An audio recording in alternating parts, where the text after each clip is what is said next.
আসসালামু আলাইকুম, কেমন আছেন সবাই? আশা করি সবাই ভালোই আছেন। ভাত হয়ে গেছে, ভাত গড় দেওয়ার পরে আলু সেদ্ধ বসাই দিছিলাম। আজকের আলু সেদ্ধটা একটু তাড়াতাড়ি হয়েছে।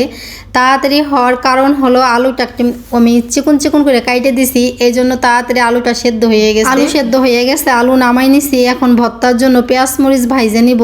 শুকনো মরিচ দিয়ে ভর্তা করব, শুকনো মরিচও ভাইজে নিব, পেঁয়াজও ভাইজে নিব।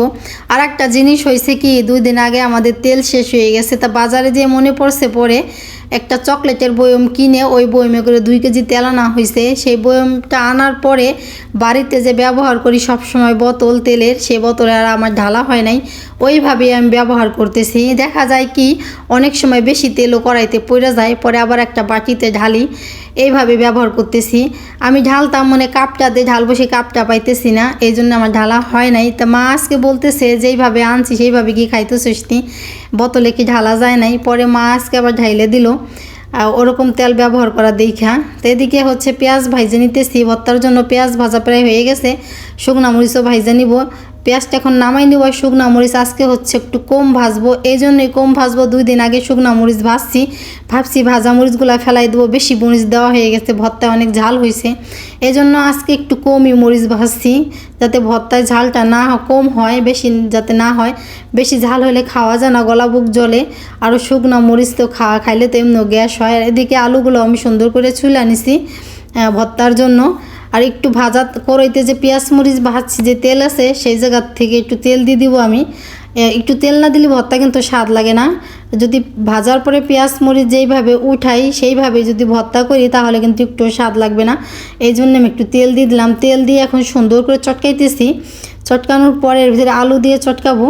তো অনেকেই ভাবে এইভাবে চটকালে নাকি হাত পুড়ে, আমার একটুও হাত পুড়ে না। এইভাবে ব্যবহার করতে করতে আমার অভ্যাস হয়ে গেছে। শুকনো মরিচ বাটলেও অনেকে আমাকে বলে এইভাবে শুকনো মরিচ বাটতাছস তোর হাত পুড়বে না, কিন্তু না, আমার তো হাত পুড়ে না। আগে কিন্তু আমার হাত পুড়তো মরিচ বাটলে বা মরিচ কাটলে, আগে কিন্তু অনেক হাত পুড়তো আমার। এখন আল্লাহর রহমতে কিচ্ছুই হয় না, হাত এখন লোহা হয়ে গেছে ব্যবহার করতে করতে, কাজ করতে করতে। মানে শুকনো মরিচ যদি ঘন ঘন বাটা হয় করা তাহলে তো ওরকম সইয়ে যাবে, আর হবে না ওরকম। তো এদিকে আমি তো ভর্তা কইরা ভাত খাবার বসে পড়ছি। সকালে গরম ভাত রান্না করা হয়েছে, গরম ভাত আমি খাই নেই। ঠান্ডা ভাত ছিল, সেই ঠান্ডা ভাতই এই মালসায় রাখা হয়েছিল, সেই মালসায় বসে বসে আমি খাইতেছি। আর অনেক ভালো লাগতেছে আমার, সকালে ঠান্ডা ভাত দিয়ে ভর্তা দিয়ে খাইতেছি, অনেক মজা লাগতেছে। মেয়েকে বললাম তুই মুখ হাত ধুই হাই, তুইও ভাত খা, তোর জন্য গরম ভাত আছে। আর ঠান্ডা ভাত যেগুলো আসলো আমি তো সেগুলো খাইয়ে নিলাম। আর এদিকে বাজার থেকে সরপুঁটি মাছ আনছে, সেই মাছ কেটে নিতেছি আমি। এই বিড়ালের যন্ত্রণায় মাছ কাটতে বসেও শান্তি নাই। একটু আমি এদিক ঘাড় ঘোরাইছি, আর মালসা থেকে একটা মাছ নিয়ে বিড়ালে দৌড় দেওয়া ধরছে। বিড়াল যেহেতু ছোটো, মাছ নিয়ে সারতে পারে নাই। পরে আমি লাঠি একটা নিয়ে বসছি, ও যন্ত্রণার জ্বালায় লাঠি নিয়ে বসা লাগছে। মানে এত বিরক্ত করে। আর আমাদের বাড়িতে কিন্তু বিড়াল একটা না, 4-5টা বিড়াল, কই থেকে যা আসে আল্লাহ জানে। ভাত খাবার বসলে পা কামড় দেয়, হাত কামড় দেয়, এরকম ভাব করে। আর আমি একটা মাছ দিয়ে ওদের সামনে করতেছি, এখন আর নিতেছে না। এখন জানে যে মাছটা দিবে না, আমাকে মারবে, এজন্য নিতেছে না। তো যাই হোক, একটা একটা করে এখন প্রত্যেকটা মাছ আমি কেটে নিব। আর মাছ কাটতে বসলে কিন্তু ছোটো মাছ যদি হয় তাহলে তো একটু দেরি হয় কাটতে, আর বড়ো মাছ হলে তো তাড়াতাড়ি হয়ে যায়। তো মাছটাতে তো মাছ আজকের সরপুঁটি মাছগুলো ভালোই বড়, ছোট ছোট না, এই জন্য তাড়াতাড়ি আমার মাছটা কাটা হয়ে যাবে, বেশি দেরি লাগবে না। তো মাছ কাইটে দিয়ে পরিষ্কার করে নিয়ে আমি চলে আসছি রান্নাঘরে আইসা এই সবজিগুলো কিন্তু আগের থেকে আমার কাটা। সবজি দিয়ে ডাল দিয়ে রান্না করবো চেয়েছিলাম, এই জন্য মোটা করে সবজিগুলো কাটছি, লাউ সবজি। পরে কি করব, মাছ আনছি, এখন সরপুঁটি মাছ দিয়ে রান্না করতেছি। বেশিক্ষণ জাল করে নিলে কিন্তু সমস্যা নেই, লাউগুলো সুন্দর মতো সেদ্ধ হয়ে যাবে, গলে যাবে। তো মাছ রান্না করার জন্য প্রথমে মাছটা ভাইজে নিলাম। মাছ ভাজার পরে ওই তেলেই পরিমাণ মতো সব মশলা দিয়ে সুন্দর করে কষাই নিতেছি। এখন ঝোলের পানি দিয়ে দিলাম, ঝোলের পানি একটু বেশি করে দেবো, এতটুকু না, আর একটু দিব, দিয়ে অনেকক্ষণ পর্যন্ত আমি জাল করে নিব, তাহলে লাউটা সুন্দর মতো সেদ্ধ হয়ে যাবে, তরকারি খাইতে মজা লাগবে। যেহেতু আমি লাউটা একটু বড় বড় করে কাটছি, তাই দুপুরে গোসল করে খাওয়া দাওয়া করে এখন চলে যেতেছি ভাঙ্গা, একটু দরকারি কাজ আছে এজন্য। তা ভাঙ্গা যাইতেছি, মেয়ে আবার কোশ্চিনে গেছে আমার আগেই চইলা, ভাবছি আমি ভাঙ্গা থেকে কাজ সেরে আমার আসার সময় ওকে নিয়ে আসবো।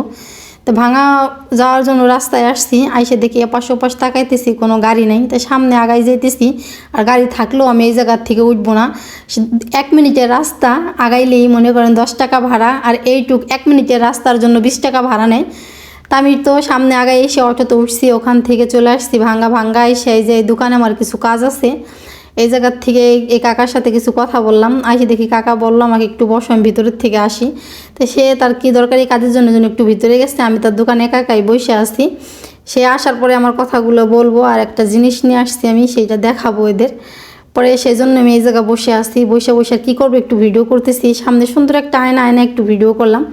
তারপরে এই জায়গা থেকে কাজ সাইডে আমি চলে গেছি আমার মেয়ের ওই জায়গা, মেয়ে যে জায়গা কোচিং করে ওই জায়গা চলে গেছি। ওই জায়গার থেকে ঘন্টাখানিক যে মনে হয় বসে থাকা লাগছে। তারপরে মেয়ের কোচিং শেষ হয়েছে, মেয়েকে সাথে করে নিয়ে চলে আসছি। তা আমার কিছু ওষুধ কিনা লাগবে, এই জন্য এই দোকানে ঢুকছি। এই ডিসপেন্সারিতে ওষুধ নাই, কি করব, মানে অনেক দামি ওষুধ। ওই ওষুধ যে ওষুধটা খাওয়া হইতেছে ওটা হচ্ছে ফরিদপুর থেকে আনা হয়েছিল। এখন ভাঙা বাজারে আছে কি না আছে তা আল্লাহ জানে। বাড়ি যাওয়ার পথে সস্তা বাজার থেকে একটু ঘুরে যাব ভাবছি।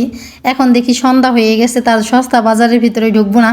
এটা তো নামের সস্তা বাজার, অনেক দাম। এই জায়গার মালসা বানানোর অনেক দাম, তার ভিতরে আর ঢুকি নেই, বাহির থেকে ভিডিও করে চলে আসছি বাড়িতে। তো বাজার থেকে আসার সময় কিন্তু আমি সিঙ্গারা পুরি সামোসা এগুলো নিয়ে আসছি, সেইগুলো এখন খাবো, আমি বের করতেছি।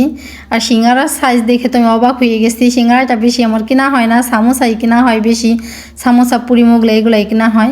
সিঙ্গারাটা কিনা হয় না আমার, এই জন্য ভিতরে যে আলুগুলো দেয় আমার কাছে একটু ভালো লাগে না, এই জন্য আমার এই সিঙ্গারাটা বেশি কিনা হয় না। এই জন্য সামোসা সিঙ্গারাটা আমার অনেক দিন পরেই কিনা হলো। 10 টাকার সিঙ্গারার সাইজ দেখে তো আমি অবাক হয়ে গেছি, যে আমরা কিন্তু ছোটো সময় 2 টাকার সিঙ্গারা এরকম সাইজের খাইছি, আর 5 টাকার আরও বড় থাকছে। আর এখন 10 টাকা কইরা, তাই কতটুকু কইরা ফেলাইছে।